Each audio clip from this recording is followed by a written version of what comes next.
तर बातमी आहे राजकीय वर्तुळातून. महाराष्ट्रासह देशभरात काही दिवसातच लोकसभा निवडणूक होणार आहेत. या पार्श्वभूमीवर विविध पक्षांच्या विद्यमान खासदारांसोबत नवीन उमेदवार सुद्धा आपलं भाग्य आजमावणार आहेत. तर दुसरीकडे लोकसभा निवडणुकीनंतर लगेचच विधानसभा निवडणुका होणार आहेत. त्यासाठी नवीन इच्छुक उमेदवार आमदारकीसाठी निवडणुकीच्या रणांगणात उतरण्याच्या तयारीत आहेत. मुंबईतील जोगेश्वरी पूर्व परिसर म्हटलं तर या ठिकाणी विविध पक्षांचे नेते हे आपापल्या पद्धतीनं प्रचार करतात. त्यात आपण जनसामान्यांसाठी किती महत्वाचे आहोत हे पटवून देत आहेत. असेच एक नेते आमदारकीसाठी भाजप पक्षामधून उतरण्याच्या तयारीत आहेत. आपण बोलत आहोत धर्मेंद्रनाथ ठाकूर, जे सध्या भारतीय जनता पार्टीचे किसान मोर्चा महाराष्ट्र राज्य उपाध्यक्ष म्हणून पदावर आहेत. सध्या धर्मेंद्रनाथ ठाकूर आपल्यासोबत जोडले गेलेत. जाणून घेणार आहोत की एक इच्छुक उमेदवार म्हणून ते जनसेवेसाठी कशा प्रकारे तत्पर असणार आहेत. धर्मेंद्रनाथ जी, स्वागत है आपका क्या न्यूज में। ठाकुर जी, हमें बताइए, अपने पंतप्रधान नरेंद्र मोदी जी अब की बार 400 पार ये अभियान चला रहे हैं. इस अभियान के लिए आप किस तरह से काम कर रहे हैं, क्या कहेंगे? अपने माननीय पंतप्रधान मोदी जी जो 400 पार की बात कर रहे हैं, ये सिर्फ बात नहीं है। इसके लिए भाजपा सरकार, मोदी सरकार के द्वारा पिछले 10 साल में जबरदस्त काम किया गया है। बहुत सारे ऐसे काम किए गए हैं जिसके बारे में लोग कल्पना नहीं कर सकता था, और वो काम होने के कारण से पूरे भारत में एक अलग तरह का माहौल, एक अलग तरह का विश्वास पैदा हुआ। जैसे जम्मू कश्मीर में 370 धारा कभी हट सकता है, जम्मू कश्मीर भारत का अंग 100% भारत का अंग बन सकता है, ऐसा लोग सोच भी नहीं पाते थे। लोग हंसा करते थे, मजाक करते थे जब हमारे अटल जी थे, और उस चीज को संभव कर दिखाया माननीय मोदी जी ने।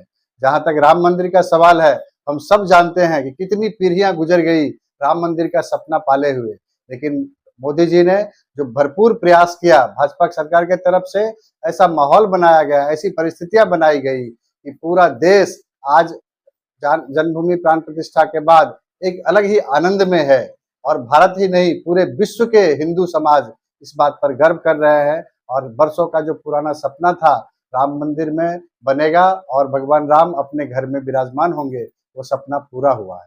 इतना ही नहीं, आप जब महाराष्ट्र की बात करेंगे तो आज महाराष्ट्र में जो समृद्धि हाईवे, हम लोग दिल्ली जाने में 24 घंटा 25 घंटा लगता था, कोई सोच भी नहीं सकता है कि 10-12 घंटा में लोग दिल्ली पहुंच सकते हैं। लेकिन समृद्धि हाईवे का सपना पूरा होने के कारण से अब मुंबई के लोग 10 घंटे में दिल्ली पहुंच सकते हैं। आज मुंबई शहर में मेट्रो नाम मात्र के लिए था, लेकिन आज पूरे मुंबई में मेट्रो का जाल फैल रहा है। अभी हम लोग अटल सेतु की बात करते हैं, मुंबई वीटी से, मुंबई नरीमन पॉइंट से अभी हम नवी मुंबई आधे घंटे में पहुंच सकते हैं, जो कभी 3 घंटा 4 घंटा 5 घंटा लगता था। ये सब सपने जैसी चीजें हैं, और वो सपना साकार हो गया मोदी जी के 10 साल में। तो जनता का इतना विश्वास है, आज हम रोज कम से कम 500 लोगों से मिलते हैं, और किसी भी जगह हम जाते हैं, लोगों से मिलते हैं, तो ऐसा माहौल है, ऐसा विश्वास है मोदी जी के प्रति, ऐसा विश्वास है भाजपा के प्रति कि लोग 400 पार होना ही है, हमको बोलना नहीं पड़ता है, लोग आगे से बोलते हैं।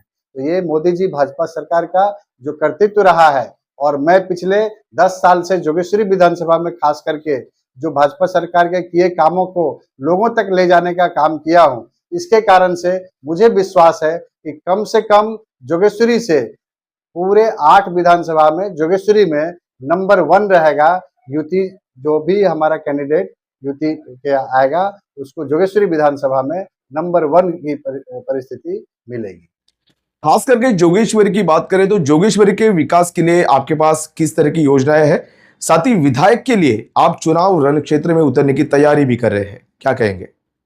अब ये पहला तो हमारा मिशन है कि 400 पार हमारे मोदी जी तीसरी बार प्रधानमंत्री बने, और ये मिशन तो पूरा होना ही है।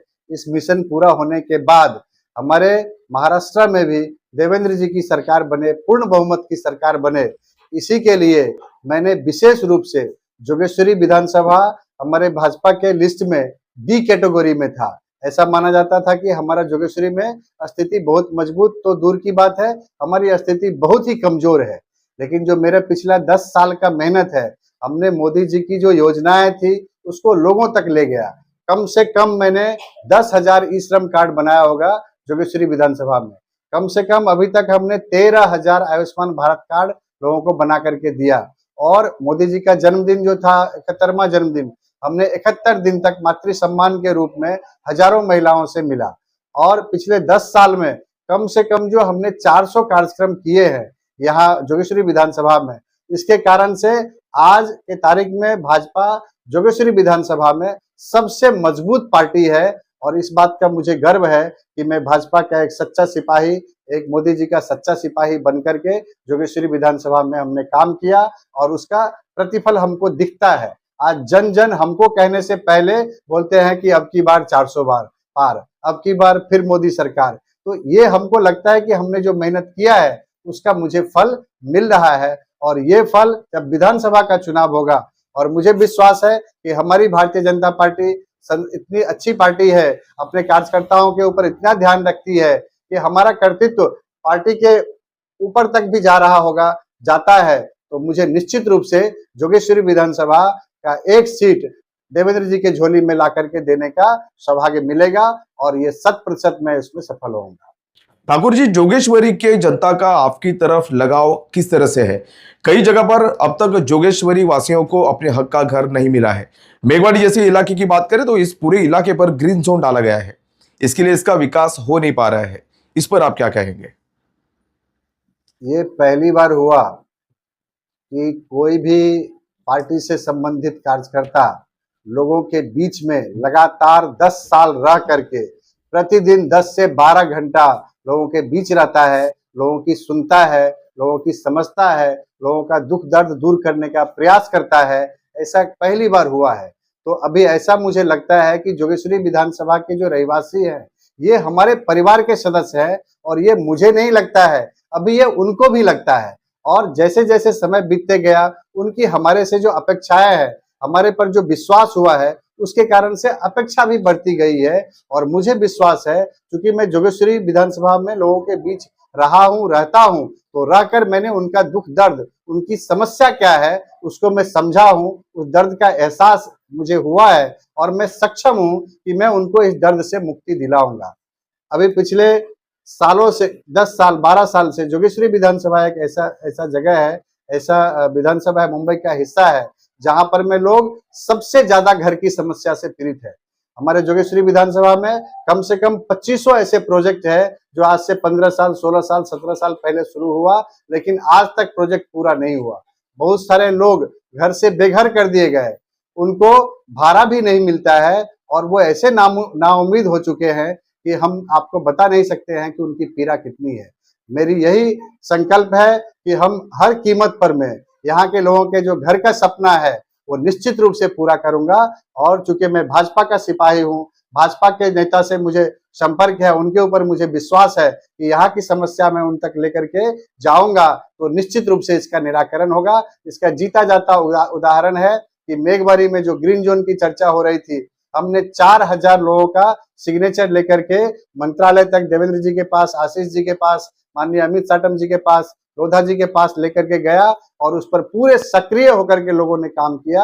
और हमको लगता है कि ये ग्रीन जोन की समस्या अभी हल हो जाएगी और जो प्रोजेक्ट रुके हुए हैं सालों से, उसको पूरा करने के लिए मैं अथक प्रयास करूंगा और विश्वास है कि मैं सफल होऊंगा। मुझे ऐसा लगता है कि जोगेश्वरी कर का जो सपना है घर का, वो मेरे माध्यम से ही पूरा होगा और ये मेरे लिए बहुत बड़ी सौभाग्य की बात होगी। मैं मेरा सर्वस्व झोंक दूंगा इसके लिए।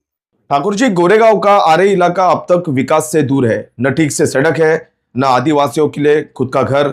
ऐसी बहुत सारी समस्याओं को लेकर आरे की जनता पीड़ित है। आरे के विकास के लिए आप क्या सोचते हो? मेरे राजनीति में आने का एक मुख्य कारण ये भी है कि मैं आरे का रहवासी हूँ।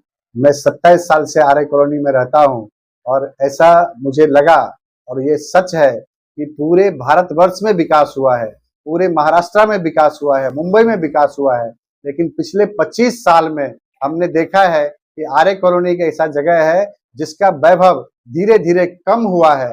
आज वहां पर में रास्ते की समस्या है, वहां पर में स्ट्रीट लाइट नहीं है, वहां पर जितने सुंदर सुंदर गार्डन थे, सारे गार्डन अभी नर्क का रूप ले चुका है। एक समय था जो कि वहां के छोटा कश्मीर गार्डन में घूमने के लिए पूरे मुंबई से पूरे भारत के लोग आते थे। मुंबई का जो टूरिस्ट प्लेस का जगह था उसमें एक आर्य कॉलोनी का भी स्थान होता था, लेकिन आज ऐसी दुर्दशा है कि आर्य कॉलोनी नाम लीजिए तो वहां पर रिक्शा भी नहीं जाता है। तो मेरा ऐसा संकल्प है कि मैं राजनीतिक क्षेत्र में आया हूं और मैं लोगों के बीच में रह करके काम कर रहा हूं। अगर जनता जनार्दन मुझे मौका देगी तो मैं आर्य के वैभव को लौटाने का भरपूर प्रयास करूंगा। ये मेरा सपना है, ये मेरा संकल्प। आखिर में महाराष्ट्र के साथ साथ देश की जनता को आप मतदान करने के लिए किस तरह से प्रेरित करेंगे? मैं पूरे महाराष्ट्र की जनता को, मुंबई की जनता को विश्वास दिलाना चाहूंगा कि जैसे पिछला 10 साल अद्भुत रहा, अनमोल रहा, जो हम सोच नहीं सकते थे वो सब सारे अच्छे काम हुए। अभी जो तीसरा कार्यकाल होगा हमारे माननीय पंत प्रधान का, तो लोगों के जीवन में जरूर बहुत जबरदस्त खुशियां आएगी। हमारे राष्ट्र का सम्मान पहले से और ज्यादा बढ़ेगा और जो मोदी जी ने पक्के घर का सपना लोगों को दिखाया बहुत हद तक पूरा हो गया और जो कुछ बचा हुआ है ये सपना भी पूरा होगा। गांव-गांव में, पूरे महाराष्ट्र के गांव-गांव में बहुत सारे शौचालय बने हैं, लेकिन बहुत जगह अभी भी बचा हुआ है, वो सपना भी पूरा होगा। और चूंकि माननीय नितिन गडकरी जी का संबंध महाराष्ट्र से है और नितिन गडकरी जी ने पूरे भारतवर्ष में सड़क का जाल बिछाया है, तो जहां तक रोड की समस्या है महाराष्ट्र में जबरदस्त रूप से निराकरण हो जाएगा और महाराष्ट्र अपने आप में एक अद्भुत जगह होगा, राज्य होगा अपने भारतवर्ष का। ये मेरा विश्वास है। इसीलिए मोदी जी को तीसरी बार आप सब मौका दीजिए, आप सब मोदी जी को लाएंगे तो हम महाराष्ट्र के अलावे पूरे भारतवर्ष में खुशियां आएगी। मोदी जी ही हैं जो कड़ा फैसला ले सकते हैं, मोदी जी ही हैं जिनको 140 करोड़ लोग उनके अपने परिवार का सदस्य लगता है, मोदी जी ही हैं जिन्होंने अपना सर्वस्व पूरे देश के लिए समर्पित कर दिया है। और उन्होंने ऐसा कहा है कि जब तक वो इस धरती पर रहेंगे अपने खून का एक एक कतरा, अपनी बुद्धि, अपना सामर्थ्य पूरे देश के जन जन के लिए समर्पित करेंगे। तो ये देव मानव जो हम सबको वरदान के रूप में मिला है, उनको तीसरी बार मौका दीजिए और मोदी जी को 48 में से इस बार 45 सीट कम से कम हम लोग चुन करके लाएंगे, हमारी जनता चुन करके लाएगी। क्योंकि ये चुनाव मोदी जी के लिए जनता लड़ रही है, कोई नेता नहीं लड़ रहा है। इसीलिए मुझे विश्वास है कि 45 सीट महाराष्ट्र में निश्चित रूप से आएगा। ठाकूर जी, बहुत बहुत धन्यवाद आपका। तर धर्मेंद्रनाथ ठाकूर सध्या आगामी येणाऱ्या विधानसभेच्या निवडणुकीसाठी तयारी करतात। जोगेश्वरीच्या विकासासाठी मी सर्व काही पणाला लावेन असेही त्यांनी म्हटलंय। जोगेश्वरीमध्ये इतर पक्षांचे उमेदवार सुद्धा यांच्या समोर असणार आहेत। आता जोगेश्वरीकर आपलं मत नेमकं कुणाला देणार, कोण कोण होणार हा जोगेश्वरीचा वाली, हे पाहणं आता उत्सुकाचं असणार आहे। तर मी संदीप कसालकर तुर्तास इथेच थांबतो।